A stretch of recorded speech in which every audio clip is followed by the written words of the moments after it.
Hello dear students, let's start our today's lecture number 15. The theme of our lecture is the functional structure of ecological system and the position of animals, organisms in it, interaction of plants in the community by the discipline ecology of animals, plants and the biogeography. The plan of our lecture is about the ecological structure, age structure, population, and how communicate plants for in this case. And the purpose of our lecture is to form students' knowledge about the ecological structure, population, and the plant community. So the functional structure of ecological system and the position of animal organisms in it, the bioценоsis. Bioценоsis is the bio component of the ecosystem. What is the ecosystem? Ecosystem is how it means. It's from Latin language. Eco, it's ecology and a system. So ecosystem is a group of animals and all living organisms which interact between them and live in the same area. So we call this place the ecosystem. The bioценоsis or ecosystem is associated with the inorganic environment. There are geo-component of the ecosystem.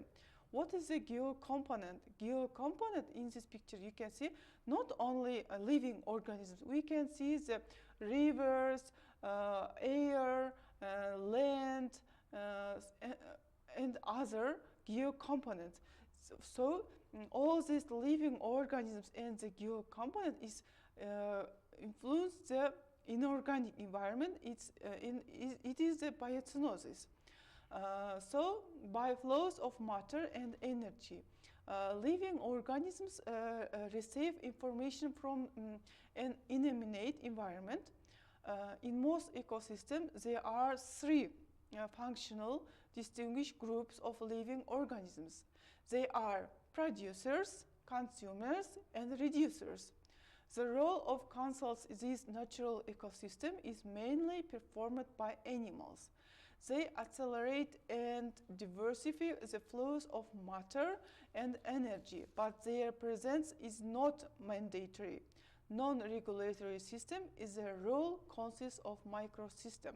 So we say the three consults of living organisms. They are producers, consults, and reducers. Who are the producers? Producers, they are plants. Because why we call producers? Because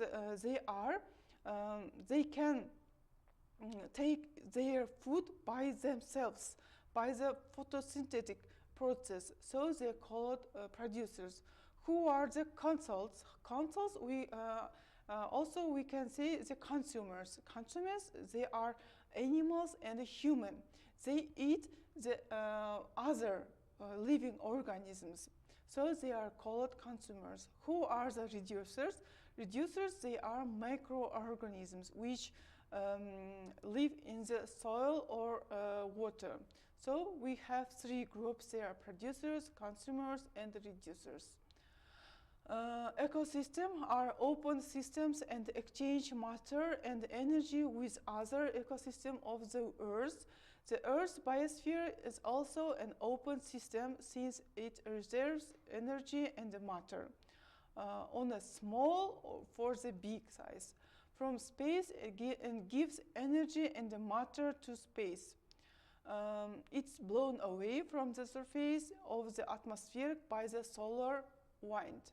In some types of ecosystem, by the removal of the matter beyond their limits exceeds the internal cycle, so their stability is maintained for the most part by the supply of matter from the outside. These are streams, upper reaches of rivers, blown mountain slopes, and other case. In other case, the internal circulation prevails and the influx of matter is insignificant. Also, it certainly takes place.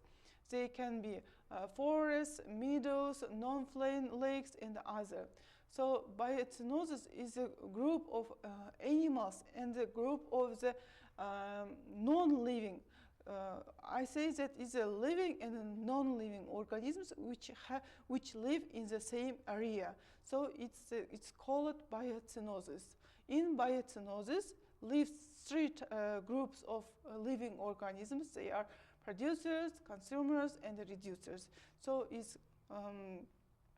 takes a biocynosis. There are two main types of food change. First is a pasture change and a disture change. Pasture change, change of eating or consumption, begin with living autotrophic producers, followed by first order consult feeding on producers, second order consult feeding on the first consults. Next is a detritus change, decomposition change. They begin with dead organic matter, which is consumed by animals or microorganisms, which in turn feed on other animal organisms of different orders. So they decompose the organic matter.